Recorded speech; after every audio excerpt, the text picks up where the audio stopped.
ಎಲ್ರಿಗೂ ನಮಸ್ಕಾರ. ಇವತ್ತಿನ ರೆಸಿಪಿಯಲ್ಲಿ ಕ್ರಿಸ್ಮಸ್ ಹಾಗೆ ನ್ಯೂ ಇಯರ್ ಹತ್ರ ಇರೋದ್ರಿಂದ ಮನೆಯಲ್ಲಿರೋಂತ ಪದಾರ್ಥಗಳನ್ನೇ ಬಳಸಿ fruit and nut plum cake ನ ಮಾಡೋದು ಹೇಗೆ ಅಂತ ನೋಡೋಣ. ತುಂಬಾನೇ ರುಚಿಯಾಗಿರುತ್ತೆ, ತುಂಬಾ ಸುಲಭ ಮಾಡೋದು. ನಾನಿಲ್ಲಿ 1.5 ಅಷ್ಟು ಕಿತ್ಲೆ ಹಣ್ಣಿನಿಂದ ಒಂದು ಅರ್ಧ ಕಪ್ ಆಗಷ್ಟು ಜ್ಯೂಸ್ ನ ತೆಗೆದಿಟ್ಕೊಂಡಿದ್ದೀನಿ. ಹಾಗೆ ಡ್ರೈ ನಟ್ಸ್ ಬೇಕಾಗುತ್ತೆ, ದ್ರಾಕ್ಷಿ, ಕಪ್ ದ್ರಾಕ್ಷಿ, ಟೂಟಿ ಫ್ರೂಟಿ, ಮತ್ತೆ ಡೇಟ್ಸ್, ಮತ್ತೆ ಚೆರಿ ಎಲ್ಲ ತಗೊಂಡಿದ್ದೀನಿ. ಎಲ್ಲಾದ್ನೂ ಸಣ್ಣಗೆ ಕಟ್ ಮಾಡ್ಕೊಂಡು ಈ ಹಣ್ಣಿನ ರಸದಲ್ಲಿ ನೆನೆಸಿಟ್ಕೋಬೇಕು.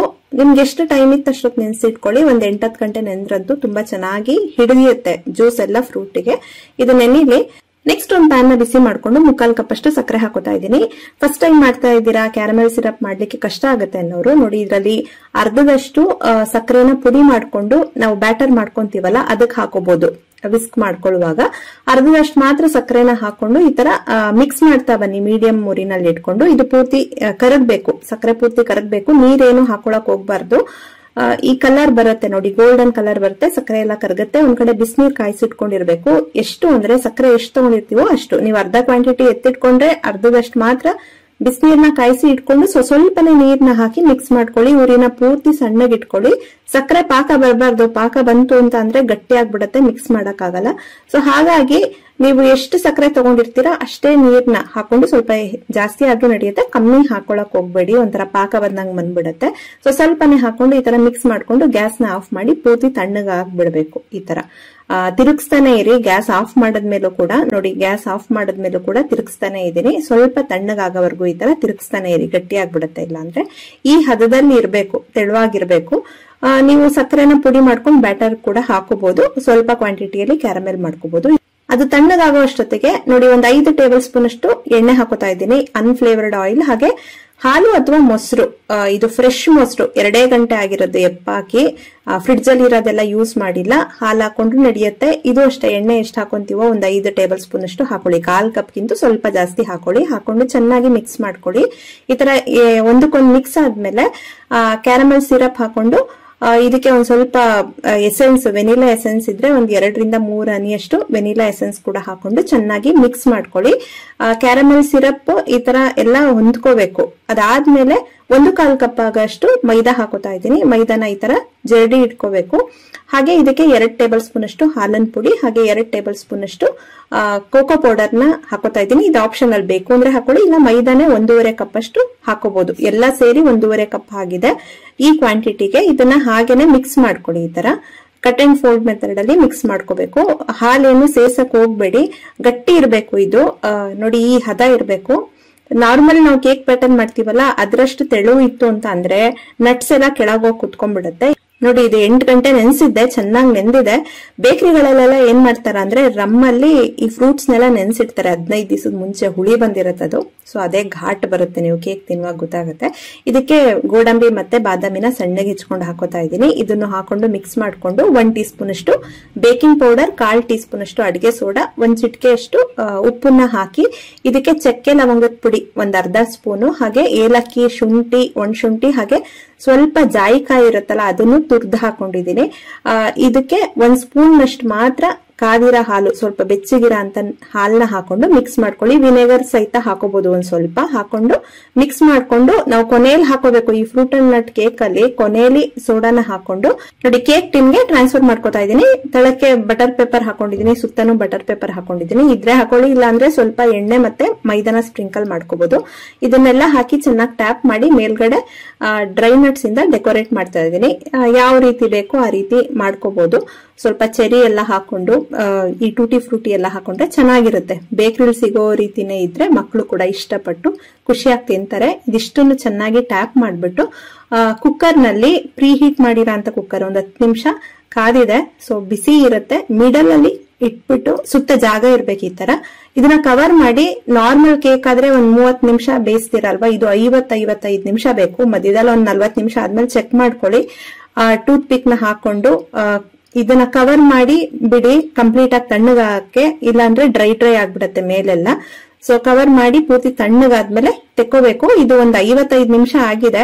ಸೊ ನಾನು 40 ನಿಮಿಷ ಆದ್ಮೇಲೆ ಒಂದ್ಸಲ ಚೆಕ್ ಮಾಡ್ಕೊಂಡಿದ್ದೆ, ಇನ್ನು ಸ್ವಲ್ಪ ಹಸಿ ಇತ್ತು. ಹಾಗೆ ಬಿಟ್ಟು ಒಂದ್ 10 ನಿಮಿಷ ಬಿಟ್ಟು ತೆಗ್ದಿರೋದು ನೋಡಿ. ಈ ತರ ಟ್ಯಾಪ್ ಮಾಡಿದ್ರೆ ಈಸಿಯಾಗಿ ಬರುತ್ತೆ, ತುಂಬಾ ಚೆನ್ನಾಗಿರುತ್ತೆ. ಇದು ನಾರ್ಮಲ್ ಕೇಕ್ ಹಂಗೆ ತುಂಬಾ ಉಬ್ಬಲ್ಲ. ಫ್ರೂಟ್ ಹಾಕಿರೋದ್ರಿಂದ ಹೆಚ್ಚಿಗೆ ತುಂಬಾ ಏನು ಉಬ್ಬಲ್ಲ. ಹಾಗೆ ತೆಳು ಮಾಡ್ತು ಬ್ಯಾಟರ್ ಅಂತ ಅಂದ್ರೆ ಕೆಳಗೋಗಿ ಕುತ್ಕೊಂಡ್ಬಿಡುತ್ತೆ ಡ್ರೈ ನಟ್ಸ್ ಎಲ್ಲ. ಇದೇ ಹದದಲ್ಲಿ ಬ್ಯಾಟರ್ ಇದ್ರೆ ನೋಡಿ ಇಷ್ಟು ಚೆನ್ನಾಗಿ ಬಂದಿದೆ. ನೋಡಿ ಕಂಪ್ಲೀಟ್ ಆಗಿ ತಣ್ಣಗಾದ್ಮೇಲೆ ಕಟ್ ಮಾಡ್ಕೋಬೇಕು. ಮಕ್ಳು ಅರ್ಜೆಂಟ್ ಮಾಡ್ತಾರೆ ಅಂತ ಬೇಗ ಬೇಗ ಕಟ್ ಮಾಡಕ್ ಹೋಗ್ಬೇಡಿ. 1-2 hours ಬಿಟ್ಟು ಅಂತ ಅಂದ್ರೆ ಚೆನ್ನಾಗಿ ತಣ್ಣಗಾಗಿರುತ್ತೆ, ಸಾಫ್ಟ್ ಆಗಿರುತ್ತೆ. ನೋಡಿ ಎಷ್ಟು ಡ್ರೈ ಅಂತ ಒಂಚೂರು ಅನ್ನಿಸ್ತಾ ಇಲ್ಲ. ಚೆನ್ನಾಗಿ ಫ್ರೂಟ್ಸ್ ಎಲ್ಲ ನೆಂದಿರೋದ್ರಿಂದ ಎಷ್ಟು ಶೈನಿಂಗ್ ಆಗಿ ಚೆನ್ನಾಗಿ ಬಂದಿದೆ. ಬೇಸಿಕ್ ವೆನಿಲಾ ಸ್ಪಾಂಜಿ ಕೇಕ್ ನ ಮಾಡೋಣ. ತುಂಬಾ ಸಾಫ್ಟ್ ಆಗಿ ತುಂಬಾ ಸ್ಪಾಂಜಿ ಆಗಿ ಬರುತ್ತೆ. ಸೊ ಹೇಗ್ ಮಾಡೋದು ನೋಡೋಣ ಬನ್ನಿ. ಫಸ್ಟ್ 3 ಮೊಟ್ಟೆ ಹಾಕೋತಾ ಇದ್ದೀನಿ. ಇದರಲ್ಲಿ ಎಗ್ ವೈಟ್ ನ ಸೆಪರೇಟ್ ಮಾಡ್ಕೊಂಡು ಯೆಲ್ಲೋ ಕಲರ್ ನ ಸೆಪರೇಟ್ ಇಟ್ಕೋತಾ ಇದ್ದೀನಿ. ಇದು ಆಮೇಲೆ ಹಾಕೋಣ. ಫಸ್ಟ್ ಎಗ್ ವೈಟ್ ನ ಮಾತ್ರ ಬೀಟ್ ಮಾಡ್ಕೊಳ್ಳೋಣ. ತುಂಬಾ ಚೆನ್ನಾಗಿ ಬರುತ್ತೆ, ಸಾಫ್ಟ್ ಆಗಿ ಸ್ಪಾಂಜಿ ಆಗಿ ಬರುತ್ತೆ ಕೇಕು ಈ ಮೆಥಡ್ ಅಲ್ಲಿ ಮಾಡಿದ್ರೆ. ಮೀಡಿಯಂ ಸ್ಪೀಡ್ ಅಲ್ಲಿ ಚೆನ್ನಾಗಿ ಬೀಟ್ ಮಾಡ್ಕೋಬೇಕು. ಈ ರೀತಿ 1-2-3 ನಿಮಿಷ ಬೀಟ್ ಮಾಡ್ಕೊಂಡ್ಮೇಲೆ ಇದಕ್ಕೆ ಸಕ್ಕರೆ ಸೇರಿಸ್ಕೊಳ್ಳಿ. ಎಲ್ಲ ಒಟ್ಟಿಗೆ ಹಾಕಿ ಬೀಟ್ ಮಾಡೋದ್ಕಿಂತ ಒಂದೊಂದೇ ಇಂಗ್ರೀಡಿಯೆಂಟ್ ಒಂದೊಂದೇ ಆದ್ಮೇಲೆ ಬೀಟ್ ಆದ್ಮೇಲೆ ಹಾಕೋದ್ರಿಂದ ತುಂಬಾ ಚೆನ್ನಾಗಿ ಬರುತ್ತೆ. 3/4 ಕಪ್ ಅಷ್ಟು ಸಕ್ಕರೆ ಹಾಕೊಂಡಿದೀನಿ. ಈ ಕ್ವಾಂಟಿಟಿಗೆ 3 ಮೊಟ್ಟೆಗೆ 3/4 ಕಪ್ ಅಷ್ಟು ಸಕ್ಕರೆ ಹಾಕೊಳ್ಳಿ. ಟೇಸ್ಟ್ ಎಲ್ಲ ತುಂಬಾ ಚೆನ್ನಾಗಿ ಬರುತ್ತೆ. ಈ ತರ ಚೆನ್ನಾಗಿ ಬೀಟ್ ಮಾಡ್ಕೋಬೇಕು 2-3 ನಿಮಿಷ. ಸ್ವಲ್ಪ ನೊರೆ ತರ ಬರುತ್ತೆ, ಲೈಟ್ ಆಗುತ್ತೆ. ಅಲ್ಲಿವರೆಗೂ ಚೆನ್ನಾಗಿ ಬೀಟ್ ಮಾಡ್ಕೊಂಡು ಒಂದ್ ಕಡೆ ಡ್ರೈ ಇಂಗ್ರೀಡಿಯೆಂಟ್ಸ್ ನ ರೆಡಿ ಮಾಡ್ಕೊಳ್ಳಿ. 1/4 ಕಪ್ ಅಷ್ಟು ಮೈದಾ ಹಾಕೊಂಡಿದ್ದೀನಿ. ಕರೆಕ್ಟ್ ಆಗಿ ಅರ್ಧ ಕೆಜಿ ಅಷ್ಟು ಕೇಕ್ ರೆಡಿ ಆಗುತ್ತೆ ಈ ಕ್ವಾಂಟಿಟಿಯಲ್ಲಿ ಮಾಡಿದ್ರೆ. ಇದನ್ನ ಜರಡಿ ಇಟ್ಕೊಂಡು ಇದಕ್ಕೆ 1 ಟೀ ಸ್ಪೂನ್ ಅಷ್ಟು ಬೇಕಿಂಗ್ ಪೌಡರ್ ಹಾಗೆ 1/4 ಟೀ ಸ್ಪೂನ್ ಅಷ್ಟು ಅಡಿಗೆ ಸೋಡಾ ಇದನ್ನು ಅಷ್ಟೇ ಜರಡಿ ಹಿಡಿದು ಡ್ರೈ ಇಂಗ್ರೀಡಿಯೆಂಟ್ಸ್ ರೆಡಿ ಇಟ್ಕೋಬೇಕು. ಇದಿಷ್ಟು 1-2 ನಿಮಿಷದಿಂದ ಬೀಟ್ ಆಗ್ತಿದೆ. ಇವಾಗ ಎಣ್ಣೆ ಸೇರಿಸ್ಕೊಳ್ಳೋಣ. ಅರ್ಧ ಕಪ್ಗಿಂತ ಸ್ವಲ್ಪ 1-2 ಸ್ಪೂನ್ ಅಷ್ಟು ಕಡಿಮೆ ಹಾಕೊಳ್ಳಿ. ಅಂದ್ರೆ 6-7 ಟೇಬಲ್ ಸ್ಪೂನ್ ಅಷ್ಟು ಎಣ್ಣೆ ಹಿಡಿಸುತ್ತೆ. ಬೆಣ್ಣೆ ಕೂಡ ಹಾಕೋಬಹುದು. ಬೆಣ್ಣೆ ಹಾಕಿದ್ರೆ 1-2-3 ದಿನ ಇಟ್ರೆ ಕೇಕ್ ಗಟ್ಟಿ ಆಗುತ್ತೆ. ಸೊ ನಾನು ಎಣ್ಣೆ ಹಾಕೊಂಡಿದ್ದೀನಿ. ಅದನ್ನು ಬೀಟ್ ಮಾಡ್ಕೊಂಡು ಎಗ್ ಎಲ್ಲೋ ಪೋರ್ಷನ್ ಇಟ್ಕೊಂಡಿರ್ತೀವಲ್ಲ ಅದನ್ನು ಹಾಕೊಂಡು 1 ಚಿಟಿಕೆ ಅಷ್ಟು ಉಪ್ಪು ಹಾಕೊಳ್ಳಿ. ಟೇಸ್ಟ್ ಚೆನ್ನಾಗಿ ಬ್ಯಾಲೆನ್ಸ್ ಆಗುತ್ತೆ. ಇದ್ರ ಜೊತೆಗೆ ವೆನಿಲಾ ಎಸೆನ್ಸ್ ಇದು 10-12 ಡ್ರಾಪ್ ಅಷ್ಟು ಹಾಕೋಬಹುದು, ಚೆನ್ನಾಗಿ ಬರುತ್ತೆ. ಹಾಗೆ ಮೊಟ್ಟೆ ತಿನ್ನಲ್ಲ ಅನ್ನೋರು ಅದ್ರ ಬದಲಿಗೆ ನೀವು ಕಂಡೆನ್ಸ್ಡ್ ಮಿಲ್ಕ್ ಅಥವಾ ಮೊಸರನ್ನ ಸೇರಿಸ್ಕೋಬಹುದು. 1/2 ಕಪ್ ಅಷ್ಟು. ಇದು ಚೆನ್ನಾಗಿ ಬೀಟ್ ಆಗಿದೆ ನೋಡಿ. ಇವಾಗ ಇದನ್ನ ಹಿಟ್ಟು ಕಲಸ ಅಂತ ಬ್ಲೇಡ್ ನ ಹಾಕೊಂಡು ಡ್ರೈ ಇಂಗ್ರೀಡಿಯೆಂಟ್ಸ್ ನೆಲ್ಲ ಹಾಕೊಂಡು ಜಸ್ಟ್ ಮಿಕ್ಸ್ ಮಾಡ್ಕೋಬೇಕು. ಲೋ ಸ್ಪೀಡ್ ಅಲ್ಲಿ ನೀವು ಬೀಟ್ ಮಾಡ್ಕೊತು ಅಂದ್ರೆ ಕೇಕ್ ಗಟ್ಟಿ ಆಗುತ್ತೆ. ಜಸ್ಟ್ ಈ ತರ ಮಿಕ್ಸ್ ಮಾಡ್ಕೊಂಡ್ರೆ ಚೆನ್ನಾಗಿ ಸಾಫ್ಟ್ ಆಗಿ ಬರುತ್ತೆ. ಸೊ ಸ್ವಲ್ಪನೇ ಹಾಲು ಸೇರಿಸ್ಕೋಬೇಕು. 1/4 ಕಪ್ ಅಷ್ಟು ಹಾಲು ಹಿಡಿಸುತ್ತೆ. ಸ್ವಲ್ಪ ಉಗುರು ಬೆಚ್ಚಗಿರ ಅಂತ ಹಾಲನ್ನ ಹಾಕೊಂಡು ಮಿಕ್ಸ್ ಮಾಡ್ಕೊಳ್ಳಿ. ನೋಡಿ ಈ ಹದ ಇರಬೇಕು ಕೇಕ್ ಬ್ಯಾಟರ್. ದೋಸೆ ಹಿಟ್ಟಿಗಿಂತ ಸ್ವಲ್ಪ ಗಟ್ಟಿ ಅಂದ್ರೆ ಇಡ್ಲಿ ಬ್ಯಾಟರ್ ಯಾವ ಹದ ಇರುತ್ತೆ ಆ ಹದದಲ್ಲಿದ್ರೆ ಚೆನ್ನಾಗಿ ಬರುತ್ತೆ. ಕೇಕ್ ಟಿನ್ಗೆ ಹಾಕೋತಾ ಇದ್ದೀನಿ. ಕೆಳಗಡೆ ಸ್ವಲ್ಪ ಬಟರ್ ಪೇಪರ್ ನ ಹಾಕೊಂಡಿದ್ದೀನಿ. ಪ್ರೀ ಹೀಟೆಡ್ ಓವನ್ ನಲ್ಲಿ 40 ನಿಮಿಷ ಇದನ್ನ 40 ನಿಮಿಷ ಬೇಕ್ ಮಾಡ್ಕೋಬೇಕು. ಕಂಪ್ಲೀಟ್ ಆಗಿದೆ. ಪೂರ್ತಿ ತಣ್ಣಗಾದ್ಮೇಲೆ ಇದನ್ನ ಕಟ್ ಮಾಡ್ಕೊಳ್ಳಿ. 40 ಮಿನಿಟ್ಸ್ಗೆಲ್ಲ ತಣ್ಣಗಾಗುತ್ತೆ. ಈ ತರ ಡಿಮೋಲ್ಡ್ ನ ಮಾಡ್ಕೊಂಡು ಕಟ್ ಮಾಡ್ಕೋಬಹುದು. ಸಕ್ಕ ಸಾಫ್ಟ್ ಆಗಿ ಬರುತ್ತೆ. ಯೂಶಲಿ ನಾವು ಕುಕ್ಕರ್ ನಲ್ಲೆಲ್ಲ ಬೇಕ್ ಮಾಡ್ತೀವಲ್ವಾ, ಕೆಳಗಡೆ ಎಲ್ಲ ಚೆನ್ನಾಗಿ ಬೆಂದಿದ್ದು ಮೇಲ್ಗಡೆ ಸ್ವಲ್ಪ ಅಂಟುತ್ತೆ. ನೋಡಿದೀರಾ, ಮೇಲ್ಗಡೆ ಪೂರ್ತಿ ಈ ತರ ಕಲರ್ ಬಂದಿರಲ್ಲ, ಬ್ರೌನ್ ಕಲರ್ ಬಂದಿರಲ್ಲ. ಒಂದೊಂದ್ಸಲ ಬರ್ಬೋದು, ಒಂದೊಂದ್ಸಲ ಬಂದಿರಲ್ಲ. ಬಟ್ ಇಷ್ಟು ಸಾಫ್ಟ್ ಆಗಿ ಸ್ಪಾಂಜಿ ಆಗಿ ಬಂದಿಲ್ಲ. ನಾನು ತುಂಬಾ ಸಲ ಕೇಕ್ ಮಾಡಿದೀನಿ. ಇದಂತೂ ಸಕ್ಕದಾಗಿ ಬರುತ್ತೆ. ಸೊ ಬೇಕರಿಯಿಂದ ಯಾಕೆ ತರಬೇಕು? ಅರ್ಧ ಕೆಜಿ ಕೇಕ್ ಕಡಿಮೆ ಇಂಗ್ರೀಡಿಯೆಂಟ್ಸ್ ಅಲ್ಲಿ ಮನೆಯಲ್ಲೇ ರೆಡಿ ಆಗುತ್ತೆ. ನೋಡಿ ಕಟ್ ಮಾಡುವಾಗ ನಿಮಗೆ ಗೊತ್ತಾಗ್ತಿದೆ ಎಷ್ಟು ಸಾಫ್ಟ್ ಆಗಿ ಎಷ್ಟು ಸ್ಪಾಂಜಿ ಆಗಿದೆ ಅಂತ. ಸಕ್ಕದಾಗಿರುತ್ತೆ. Fruit and nut chocolate cake ನ ಮಾಡೋಣ. ಒಂದು ಮಿಕ್ಸಿಂಗ್ ಬೌಲ್ಗೆ ನಟ್ಸ್ ಹಾಕೋತಾ ಇದ್ದೀನಿ. ಗೋಡಂಬಿ, ದ್ರಾಕ್ಷಿ, ಬಾದಾಮಿ ಇದೆಲ್ಲ 1 ಸ್ಪೂನ್ 1 ಟೇಬಲ್ ಸ್ಪೂನ್ ಅಷ್ಟು ತಗೋಬೇಕು. ಮನೇಲಿ ಯಾವ್ದು ಅವೈಲೇಬಲ್ ಇದೆ ಅದನ್ನು ಹಾಕೊಳ್ಳಿ. ಸಣ್ಣ ಕಟ್ ಮಾಡಿ ಹಾಕೊಳ್ಳಿ. ಜಾಸ್ತಿ ಹಾಕೋಬಾರ್ದು, 3 ಟೇಬಲ್ ಸ್ಪೂನ್ ಸಾಕು. ಹಾಗೆ ಟೂಟಿ ಫ್ರೂಟಿ ತಗೊಂಡಿದ್ದೀನಿ. ಗ್ರೀನ್, ರೆಡ್ ಮತ್ತೆ ಆರೆಂಜ್ ಕಲರ್. ಒಂದು ಅರ್ಧ ಸ್ಪೂನ್ ಅಷ್ಟು ಮೈದಾ ಹಾಕೋಬೇಕು. ಜಾಸ್ತಿ ಹಾಕೊಳಕ್ ಹೋಗ್ಬಿಡಿ. ಒಂದು ಅರ್ಧ ಸ್ಪೂನ್ ಅಷ್ಟೇ ಹಾಕೊಂಡು ಮಿಕ್ಸ್ ಮಾಡಿ ಇಟ್ಕೊಳ್ಳಿ. ಈ ತರ ಮಿಕ್ಸ್ ಮಾಡಿ ಇಟ್ಕೊಂಡ್ರೆ ತಳಕ್ಕೆ ಹೋಗಿ ಕೂರಲ್ಲ ಕೇಕ್ ಮಾಡಿದಾಗ. ನೆಕ್ಸ್ಟ್ 3 ಟೇಬಲ್ ಸ್ಪೂನ್ ಅಷ್ಟು ಕೋಕೋ ಪೌಡ್ರ್ ತೊಗೊಂಡಿದ್ದೀನಿ. ಕೋಕೋ ಪೌಡರು ಚಾಕ್ಲೇಟ್ ಕೇಕ್ಗೆ. ಇದನ್ನು ಅಷ್ಟೇ ಜರಡಿ ಇಟ್ಕೊಂಡು 1/4 ಕಪ್ನಷ್ಟು ಹಾಲು, ಬೆಚ್ಚಗಿರ ಅಂತ ಹಾಲು ತಗೊಳ್ಳಿ. ಕಾಯಿಸಿ ಬೆಚ್ಚಗಿರ ಅಂತ ಹಾಲಲ್ಲಿ ಮಿಕ್ಸ್ ಮಾಡಿ ಇಟ್ಕೊಂಡ್ರೆ ಫ್ಲೇವರ್ ಚೆನ್ನಾಗಿರುತ್ತೆ. ಹಾಗೆ ಗಂಟು ಅಂತ ಅನಿಸಲ್ಲ ನಿಮಗೆ. ಈ ಥರ ಚೆನ್ನಾಗಿ ಬೀಟ್ ಮಾಡಿಕೊಂಡು ಮಿಕ್ಸ್ ಮಾಡಿ ಈ ಹದಕ್ಕೆ ಬರೋವರೆಗೂ ಮಾಡಿ ಇಟ್ಕೊಂಡ್ಬಿಡ್ಬೇಕು. ನೀವು ಬೀಟರಲ್ಲಾದರೂ ಮಾಡ್ಕೋಬೋದು. ನಾನಿವತ್ತು ಮಿಕ್ಸಿಲಿ ಮಾಡೋದು ತೋರಿಸ್ತೀನಿ. ಎಲ್ಲರೂ ಮನೆ ಜ್ಯೂಸರ್ ಇರುತ್ತಲ್ಲ, ಜ್ಯೂಸರಿಗೆ 2 ಮೊಟ್ಟೆ ಹಾಕ್ಕೊತಾ ಇದ್ದೀನಿ. ಇದು ಫ್ರಿಡ್ಜ್ನಲ್ಲಿ ಇಟ್ಟಿರೋ ಅಂಥದ್ದಲ್ಲ, ರೂಮ್ ಟೆಂಪ್ರೇಚರಲ್ಲಿ ಇರಬೇಕು. ಮೊಟ್ಟೆ ತಿನ್ನಲ್ಲ ಅಂದರೆ ಅರ್ಧ ಕಪ್ ಮೊಸರು, ಅರ್ಧ ಕಪ್ ಹಾಲು ಅಥವಾ ಅರ್ಧ ಕಪ್ನಷ್ಟು ಕಂಡೆನ್ಸ್ಡ್ ಮಿಲ್ಕ್ನ ಉಪಯೋಗಿಸ್ಕೋಬೋದು. ಚೆನ್ನಾಗಿ 3-4 ನಿಮಿಷ ಬೀಟ್ ಮಾಡ್ಕೋಬೇಕು. ಮೊಟ್ಟೆ ಹಾಕಿದಾಗ ಮಾತ್ರ ಚೆನ್ನಾಗಿ ಬೀಟ್ ಆದಮೇಲೆ ಸಕ್ಕರೆ ಹಾಕ್ಕೊಳ್ಳಿ. 1 ಕಪ್ನಷ್ಟು ಸಕ್ಕರೆ ಹಾಕ್ಕೊಂಡಿದ್ದೀನಿ.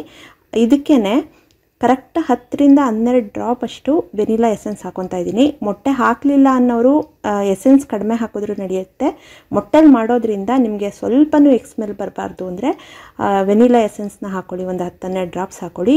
ಚೆನ್ನಾಗಿ ಇದು 1-2 ನಿಮಿಷ ಬೀಟ್ ಮಾಡಿದ್ಮೇಲೆ ಬರೀ 1/4 ಕಪ್ನಷ್ಟು ಎಣ್ಣೆ, ಯಾವುದನ್ನ ಅಡುಗೆಗೆ ಬಳಸೋ ಎಣ್ಣೆ, ಫ್ಲೇವರ್ಡ್ ಆಯಿಲ್ ಅಲ್ಲ, ನಾರ್ಮಲ್ ಆಯಿಲ್ನ ಹಾಕ್ಕೊಂಡು ಇದನ್ನು ಅಷ್ಟೇ 1-2 ನಿಮಿಷ ಚೆನ್ನಾಗಿ ಬೀಟ್ ಮಾಡ್ಕೋಬೇಕು, ಅಂದರೆ ರುಬ್ಕೋಬೇಕು. ಒಂದು ಸ್ಪೀಡಲ್ಲೇ ಚೆನ್ನಾಗಿ ರುಬ್ಕೊಳ್ಳಿ. ಇದಕ್ಕೆ ಕೋಕೋ ಪೌಡರ್ ಹಾಕಿ ಮಿಕ್ಸ್ ಮಾಡ್ಕೊಂಡಿದ್ವಲ್ಲ ನೋಡಿ, ಚೆನ್ನಾಗಿ ಇನ್ನೊಂದು ಸಲ ಕಲಸಿ, ಅದು ಕೆಳಗೆ ಹೋಗಿ ಕೂತ್ಬಿಡುತ್ತೆ. ಒಂದು ಸಲ ಕಲಿಸ್ಬಿಟ್ಟು ಇದನ್ನು ಹಾಕಿ ಜಸ್ಟ್ 1 ಟರ್ನ್ ಅಥವಾ 2 ಟರ್ನ್ ಸುತ್ತಿಸ್ಕೊಂಡ್ರೆ ಸಾಕು, ತುಂಬ ಬೀಟ್ ಮಾಡಬಾರ್ದು. ಇಷ್ಟಕ್ಕೆ ರೆಡಿ ಆಯಿತು ನೋಡಿ. ಬೀಟ್ ಮಾಡಿ ಕೈ ನೋವು ಬರೆಸ್ಕೊಳ್ಳೋಂಗಿಲ್ಲ. ಮಿಕ್ಸಿ ಜಾರ್ ಇದ್ದರೆ ಬೇಗ ಆಗೋಗುತ್ತೆ ನೋಡಿ, ಎಷ್ಟು ಚೆನ್ನಾಗಿ ಬಬಲ್ಸ್ ಬರ್ತಾ ಇದೆ. ಸೊ ಇವಾಗ ಇದಕ್ಕೆ ಡ್ರೈ ಇಂಗ್ರೀಡಿಯೆಂಟ್ಸ್ನ ಆ್ಯಡ್ ಮಾಡ್ಕೋಬೇಕು. ಅಂದರೆ 3/4 ಕಪ್ನಷ್ಟು ಮೈದಾ ತೊಗೊಂಡಿದ್ದೀನಿ. ಕೋಕೋ ಪೌಡ್ರು ಇದು 2 ಸೇರಿ 1 ಕಪ್ ಆಗುತ್ತೆ. ಮತ್ತು 1 ಟೀ ಸ್ಪೂನ್ ಮತ್ತು 1/4 ಟೀ ಸ್ಪೂನ್ ತೊಗೊಂಡಿದ್ದೀನಿ. ಇದು ಚಿಕ್ಕದು 1/4 ಟೀ ಸ್ಪೂನ್, ಚಿಕ್ಕ ಸ್ಪೂನಲ್ಲಿ 1/4 ಟೀ ಸ್ಪೂನ್. ಇದಿಷ್ಟು ಸೋಡಾ, ಅಡುಗೆ ಸೋಡಾ ಹಾಕೊತಾ ಇದ್ದೀನಿ. 1 ಟೀ ಸ್ಪೂನಷ್ಟು ಬೇಕಿಂಗ್ ಪೌಡರು. ಈ ಅಳತೆ ಕರೆಕ್ಟಾಗಿ ನೋಡ್ಕೊಳ್ಳಿ. 1 ಟೀ ಸ್ಪೂನಷ್ಟು ಬೇಕಿಂಗ್ ಪೌಡರು, 1/4 ಟೀ ಸ್ಪೂನಷ್ಟು ಅಡುಗೆ ಸೋಡಾ, ಇದಿಷ್ಟನ್ನು ಜರಡಿ ಮಾಡಿಬಿಟ್ಟು ಇದಕ್ಕೆ ಮಿಕ್ಸ್ ಮಾಡ್ಕೋಬೇಕು. ಇದನ್ನು ನೋಡಿ ಕಟ್ ಆ್ಯಂಡ್ ಫೋಲ್ಡ್ ಮೆಥಡಲ್ಲಿ ಒಂದು 10-12 ಸಲ ಈ ಥರ ಕಟ್ ಆ್ಯಂಡ್ ಫೋಲ್ಡ್ ಮೆಥಡಲ್ಲಿ ಮಿಕ್ಸ್ ಮಾಡಿಬಿಟ್ರೆ ಚೆನ್ನಾಗಿ ಮಿಕ್ಸ್ ಆಗುತ್ತೆ. ಗಂಟಾಗುತ್ತೆ ಅಂತ ಹೆದರ್ಕೋಬೇಡಿ. ನೀವು ಮಿಕ್ಸ್ ಮಾಡ್ತಾನೆ ಅದು ಬೇಕಿಂಗ್ ಪೌಡರು, ಬೇಕಿಂಗ್ ಸೋಡಾ ಎಲ್ಲ ಹಾಕಿರ್ತೀವಲ್ಲ, ನಿಧಾನವಾಗಿ ಆ್ಯಕ್ಟಿವೇಟ್ ಆಗುತ್ತೆ. ಒಂದೇ ಸಲ ಆ್ಯಕ್ಟಿವೇಟ್ ಆದರೆ ಕೇಕ್ ಬೇಕಾಗೋವರೆಗೂ ಅದು ಇರೋದೇ ಇಲ್ಲ, ಬೇಗನೆ ಅದ್ರದ್ದು ಆ್ಯಕ್ಟಿವೇಶನ್ ಕಳ್ಕೊಂಬಿಡುತ್ತೆ, ಚೆನ್ನಾಗಾಗಲ್ಲ ಕೇಕು. ನಿಧಾನಕ್ಕೆ ಮಿಕ್ಸ್ ಮಾಡ್ಕೊಬೇಕು. ನೋಡಿ ಬಬಲ್ಸ್ ಎಲ್ಲ ಚೆನ್ನಾಗಿ ಬಂದಿದೆ, ತುಂಬ ಹೊತ್ತು ತೊಗೊಳಕ್ಕೆ ಹೋಗಬಾರ್ದು. ಇವಾಗ ನೀವು ಫ್ರೂಟ್ ಆ್ಯಂಡ್ ನಟ್ ಮಿಕ್ಸ್ ಮಾಡ್ಕೊಂಡಿದ್ದೀರಲ್ಲ ಅದನ್ನು ಹಾಕಿ ಮಿಕ್ಸ್ ಮಾಡ್ಕೊಳ್ಳಿ. ನೀವು ಇನ್ನು ಯಾವುದನ್ನ ಬೆರೀಸ್ ಇದ್ದರೆ ಅದನ್ನೆಲ್ಲ ಆ್ಯಡ್ ಮಾಡ್ಕೋಬೋದು. ಸ್ವಲ್ಪ ಆ್ಯಡ್ ಮಾಡಬೇಕು, ತುಂಬ ಹಾಕೊಳಕ್ಕೆ ಹೋಗಬಾರ್ದು. ಭಾರ ಆದರೆ ಕೇಕ್ ರೈಸ್ ಆಗೋದೇ ಇಲ್ಲ. ನೋಡಿ ಇದು ಕೇಕ್ ಟಿನ್ಗೆ ಕೆಳಗಡೆ ಬಟರ್ ಪೇಪರ್ ಹಾಕ್ಕೊಂಡಿದ್ದೀನಿ, ಸುತ್ತ ಎಣ್ಣೆ ಹಾಕ್ಕೊಂಡಿದ್ದೀನಿ. ಇದಕ್ಕೆ ಕರೆಕ್ಟ್ ಸೈಜ್ ಏನು ಗೊತ್ತಾ, 6 ಇಂಚು. ನಾನು ತೊಗೊಂಡಿರೋದು 8 ಇಂಚು. ಈ ಕೇಕ್ ಟಿನ್ ಸೆಲೆಕ್ಟ್ ಮಾಡೋದು ಕೂಡ ತುಂಬ ಇಂಪಾರ್ಟೆಂಟು. ಇದು ಅರ್ಧನೂ ಬಂದಿಲ್ಲ ನೋಡಿ. ಹಿಂಗೇನಾನ ಸೈಜ್ ಕರೆಕ್ಟಾಗಿ ಹಾಕಲಿಲ್ಲ ಅಂದರೆ ಅದು ಮಿಡಲಲ್ಲಿ ಕೆಳಗೆ ಹೋಗ್ಬಿಡುತ್ತೆ. ಸೊ ಕರೆಕ್ಟಾಗಿ ತೊಗೊಳ್ಳಿ. ಕರೆಕ್ಟ್ ಸೈಜ್ ಇರಲಿಲ್ಲ ನನ್ನ ಹತ್ರ, ನಾನು 8 ಇಂಚ್ ತೊಗೊಂಡೆ. 1.5 ಕಪ್ಗಿಂತೂ ಜಾಸ್ತಿ ಮೈದಾ ತೊಗೊಂಡ್ರೆ ಈ ಸೈಜ್ ಕರೆಕ್ಟಾಗಿ ಆಗುತ್ತೆ. ನಾನು ತೊಗೊಂಡಿರೋದೇ 1 ಕಪ್ ಅಲ್ವಾ, 6 ಇಂಚ್ದಾಗಿದ್ರೂ ಸಾಕಾಗೋದು, ಕರೆಕ್ಟಾಗಿ ಆಗೋದು. ಮೇಲ್ ಬೇಕು ಅಂದರೆ ಸ್ವಲ್ಪ ಡ್ರೈ ನಟ್ಸ್ನ ಹಾಕೋಬೋದು, ತುಂಬ ಭಾರ ಹಾಕಬಾರ್ದು, ಲೈಟಾಗಿರಬೇಕು. ನೋಡಿ ಪ್ರೀ ಹೀಟ್ ಮಾಡ್ಕೊಂಡಿದ್ದೀನಿ. ಒಂದು ಪ್ಯಾನ್ನಲ್ಲಿ 1 ಕಪ್ಪಷ್ಟು ಮರಳು ಜರಡಿ ಹಿಡಿದ್ಬಿಟ್ಟು ಹಾಕ್ಕೊಂಡು ಅದ್ರ ಮೇಲೆ ಸ್ಟ್ಯಾಂಡ್ ಇಟ್ಟಿದ್ದೀನಿ. ಡೈರೆಕ್ಟಾಗಿ ಮರಳು ಮೇಲೆ ಇಟ್ಟರೆ ಕೆಳಗಡೆ ಕೇಕ್ ಸೀದೋಗ್ಬಿಡುತ್ತೆ. ಒಂದು ಇಂಚಷ್ಟು ಸ್ಟ್ಯಾಂಡ್ ಇಟ್ಬಿಟ್ಟು ಅದ್ರ ಮೇಲೆ ಕೇಕ್ ಟಿನ್ ಇಟ್ಕೊಂಡು ಸುತ್ತ ನೋಡಿ ಗ್ಯಾಪ್ ಇರಬೇಕು, ಮತ್ತು ತುಂಬ ಹೈಟ್ ಇರಬಾರ್ದು ಪಾತ್ರೆ, ಅವಾಗ ಕೂಡ ಮಿಡಲಲ್ಲಿ ಕೆಳಗೆ ಹೋಗ್ಬಿಡುತ್ತೆ ಕೇಕು, ಒಂದು ಸಮ ಬರಲ್ಲ. ಪೂರ್ತಿ ಲೋ ಫ್ಲೇಮ್ನಲ್ಲಿ ಇಟ್ಟು ಒಂದು 35ರಿಂದ 40 ನಿಮಿಷ ಟಚ್ ಮಾಡೋಕ್ಕೆ ಹೋಗ್ಬೇಡಿ. ಮಿಡಲಲ್ಲಿ ತೆಗೆದ್ರೂ ಅದು ಉಬ್ತಾ ಇರುತ್ತಲ್ಲ ಕೇಕು, ಆವಾಗ ಮಿಡಲಲ್ಲಿ ತೆಗೆದುಬಿಟ್ರೆ ಅದು ಸರಿಗೆ ಉಬ್ಬೋದೇ ಇಲ್ಲ. ಒಂದು 40 ನಿಮಿಷ, 35ರಿಂದ 40 ನಿಮಿಷ ಮುಟ್ಟಕ್ಕೆ ಹೋಗ್ಬೇಡಿ. ಅದಾದಮೇಲೆ ಚೆನ್ನಾಗಿ ಬೆಂದಿದೆ ಅನಿಸಿದ್ರೆ ನೀವು ಚೆಕ್ ಮಾಡಿ ನೋಡ್ಬೋದು. ಇದು ಮಿಡಲಲ್ಲಿ ಸ್ವಲ್ಪ ಹಸಿ ಅನ್ನಿಸ್ತು, ಬಟ್ ಚೆನ್ನಾಗಿ ಬೆಂದಿದೆ. ಸೊ ನಾನು ತೊಗೊಂಡಿರೋದು ನೋಡಿ ಟಿನ್ನು ಅರ್ಧ ಬಂದಿದೆ ಅಷ್ಟೇ ಕೇಕು.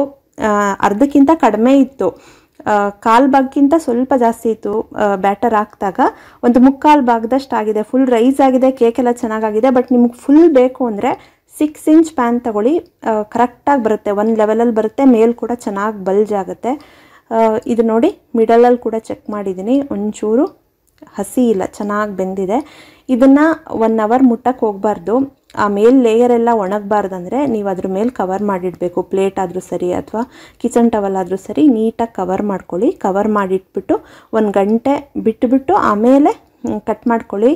ಇದು ನೋಡಿ ಮಾಡಿ 1 ಅವರ್ ಆಗಿದೆ, ಚೆನ್ನಾಗಿ ತಣ್ಣಗಾಗಿದೆ. ಇವಾಗ ಡಿಮೋಲ್ಡ್ ಮಾಡ್ಕೊಳ್ಳಿ. ಮನೇಲಿ ಮಕ್ಕಳಿದ್ರಂತೂ ತಣ್ಣಗಾಗಕ್ಕಿರಲಿ, ಬೇಕಾಗೋಕ್ಕೂ ಬಿಡಲ್ಲ. ಆಯ್ತಾ ಕೇಕ್ ಅಂತ ಹಿಂದೆ ಬಿದ್ದುಬಿಟ್ಟಿರ್ತಾರೆ. ಯೂಶ್ವಲಿ ನಾನು ಮಕ್ಕಳು ಸ್ಕೂಲ್ಗೆ ಹೋದಾಗ ಕೇಕ್ ಮಾಡಿಡ್ತೀನಿ, ಬರೋ ಅಷ್ಟೊತ್ತಿಗೆ ಸ್ವಲ್ಪ ಚೆನ್ನಾಗಿ ತಣ್ಣಗಾಗಿರುತ್ತೆ. ಇದು ನೋಡಿ ಎಷ್ಟು ಚೆನ್ನಾಗಾಗಿದೆ, ತುಂಬ ಚೆನ್ನಾಗಾಗಿದೆ.